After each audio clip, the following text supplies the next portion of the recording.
rocking a solo, they'll swap you up with your double. He'll come out, get his ass whooped. You'll come back out, finish the solo. Man, we've actually thought about that. That way you can still get a decent picture that. after the show. You don't have to have a big shiner or anything. I don't come out looking like Rocky, you know, when I'm playing the last encore or whatever. The one story that killed me when we were talking on the phone was you're telling me about Fayetteville.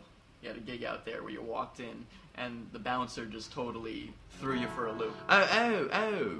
Well, back in the day, you know, like Mike, our singer, he was a really, really good drummer. I have to start at the beginning. He's an amazing, amazing drummer. And he was signed, you know, to CBS Jet Records. He worked for Sharon Arden, who was Don Arden's dad, you know, Sharon Osbourne. And, you know, he played in a band called Madam X. And, you know, he took that with him when he left. And I went on and got lucky enough to, you know, he liked my playing enough. So, you know, he took me on as, you know, as guitarist. And we would tour. And we wrote some songs together. And he put out a CD. And we were going behind it, and we go down to Fayetteville. Now, if anybody knows anything about North Carolina, it's a military, you know, town. It's like, you know, the Braggs there. A lot of the people in Iraq right now, God bless them, you know, they came out of Fayetteville. Right. So it's a really wild town. So the local lore is There's grannies crossing the street with bullets across their chests. You got to be, yeah, they're strapped onto the teeth, you know, and you know, so yeah, we call it Vietnam, you know, that's the nickname around here, Vietnam, right. Vietnam. We're going down to Vietnam. Oh, good luck. So we're going to this club one night, and we you know, we were trying to be high rollers, so we got the RV, and we come rolling up in the RV, and we come busting in, and there's this guy, and he's tending bar. And first thing it is, he says, I got my camcorder out, you know, I'm like you, I want to record everything, and I walk in the door, and he just goes, turn that camera off! And my hair just blows back, I'm like, oh man, everybody starts giggling. So you went back to the van, changed your shorts, came back. Right, pretty much, you know, and so I came back, I turned, you know, dropped the camera and everything, and then another great big guy comes, he's got a, you know, white beater on, kind of like this one, and he had a few bullet holes in him, you know, like, where, you know, this guy had seen some action, big guy, you know, big old brisket, you know, and he comes up, and he's like, hi, I'm Roger, how you doing? How's everybody? You can put your stuff over here, and you can put your stuff over here. Oh, that's an awesome drum set, you know. And we just died laughing. We really did. I mean, I was like, dude, then, you know, and you make sure that dude stands in front of you, man. Because, totally illegal left at the traffic light on you. Man, yeah, you just never expected that, you know. You never expected Roger, you know, to swing, you know, putt from the rough or whatever you want to call it. You know, so I started making jokes all night. I'm like, Mike, I said, you know, that guy looks like Special Forces, man. I said, man, so if he wants you, you know, I said, there's not a whole lot you can do to stop. Most of my crazy stories are usually clumsy moments. But I had this one band, and like my two goofiest stories with these guys. One was we played a place where the stage was just, they had a nice stage. It was like a 3-4 foot high stage, but it was just well too small for us. And I was like, well, we can't all fit on this thing. So we got the necessities up there. We put all the speakers, amps, whatever we needed. The drummer was up there, bassist was up there, and the other guitar player got up there.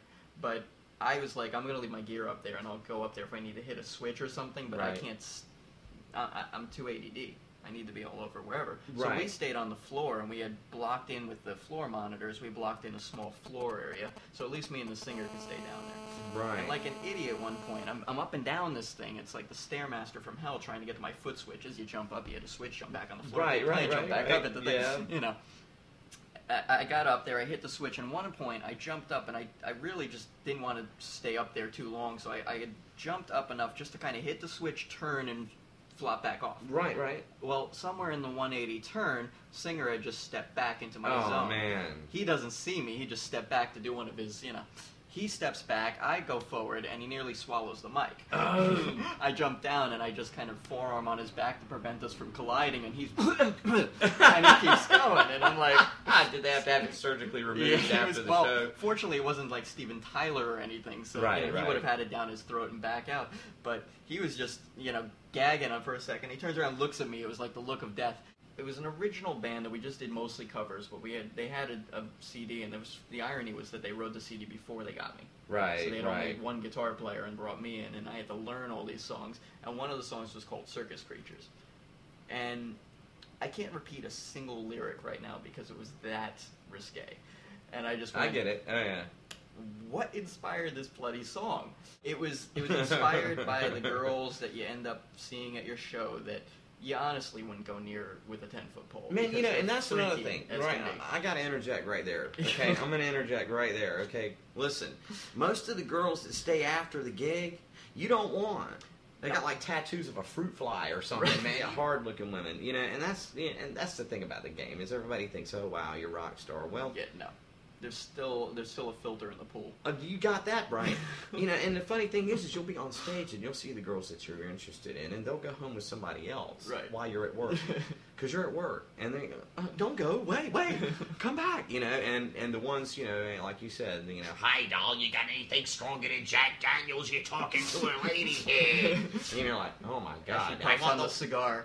Yeah, I want the wild turkey in the plastic bottle, I tell you. It was like You this know? one girl I saw once, and she was mildly cute. She wasn't like a knockout, but she was cute. right? And it was like you could tell when you're looking out, you're playing, and you look out again, and you play, and you look out again. You could see like she's constantly looking directly at me, and I'm going, all right, this is obviously going to be a conversation afterwards. And sure enough, before I even turn off the amp at the end of the gig, she's already up to me talking. Right, The problem is the minute she came over and gave me a confident smile, we'll call it, right. everything was more yellow than the sun.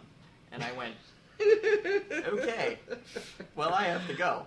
Well, that's not too bad. I mean, It wasn't like, oh, too bad she doesn't use tooth whitening. It was gross. What's that old joke, man? You can chew corn on the cob through a picket fence. You got about 4 or 5 feet. She was about 2 cavities shy of Indian corn. Man, It was man. It was really bad. But the Circus Creatures tune, we have one gig that we were sitting there, and the floor monitors are out facing, you know, whatever, they're there, and they're only like 2 feet off the ground. It's a low stage. Right. And all of a sudden there's this woman that she's wearing a fishnet bodysuit, and then little Daisy Dukes over it and some kind of a top. Well, nice. And it was nice, but it wasn't appropriate for a 45-year-old woman. Ah. And so there she is, looking like my mother at the time, and I went, all right. And we kind of ignored her. I mean, there's always one in the bunch. She's a diehard fan, whatever. At some point, she's on her knees on the floor petting the floor monitor. So we're kind of just... You wonder where they come from. And And what kind of drugs was she on, caressing. man? You know, I mean, it's Yeah. definitively the Circus Creature, and I'm going, oh man. I'm like, I learned the song, and then, you know, 2 gigs later, I see the inspiration for the song. You gotta have something to offer.